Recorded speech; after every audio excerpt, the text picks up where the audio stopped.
நிஜமாவேப்பா. நான் மனசார சொல்றேன். உங்களுக்கு அது தெரியுமா? அந்த ஃபீல் பண்ணியிருக்கீங்களா? ரொம்ப ஒரு டிசீஸ்ல மனசு கஷ்டமா இருக்கவங்க வந்து, ஒரு அதோட வெளிய நிவாரணத்துல வெளிய வரப்ப எவ்வளோ ஹேப்பியா இருக்கும் தெரியுமா? நான் அப்படி கஷ்டப்பட்டேன் இந்த இதுல. இந்த தைராய்டு முன்ன பின்ன ஏறி இறங்குறதுலயும், இந்த மோஷன் ப்ராப்ளம்ல அவ்ளோ கஷ்டப்பட்டேன். மோஷன் ப்ராப்ளம் வார்த்தையால சொல்ல முடியல. அவ்வளோ கஷ்டப்பட்டேன். டெய்லி அந்த டல்க் ப்ளஸ் எடுத்தே ஆகணும். இப்ப அப்படிலாம் இல்ல.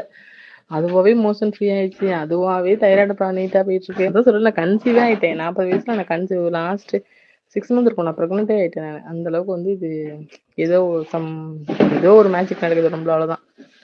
இப்ப இந்த பொண்ணு இப்ப என்ன பண்றேன், என்னோட போன் எடுத்து கான்டாக்ட்ல என்ன பண்றேன், யாரெல்லாம் குழந்தை இல்லாம இருக்கா அப்படின்னு செக் பண்ணி அவங்களுக்குலாம் இதை நான் வாங்கி தரணும் முடிவு பண்ணிட்டு தான் உங்களுக்கு நான் ஆர்டர் போட்டிருக்கேன் பாருங்க. சிறுமதூர் அவ வந்து எங்க மாமி பொண்ணு தான். அந்த பிள்ளை தான் இப்ப குடிச்சிக்கிட்டு இருக்கு. குடிக்கட்டும்.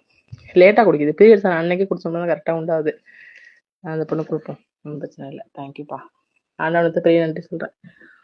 அது ஒரு உடம்பு சரியாகிற அளவுக்கு ஒரு விஷயத்த நீங்க மேக் பண்றது வந்து எவ்வளவு விஷயம் தெரியுமா? நல்லா பண்ணுங்க. All the very best.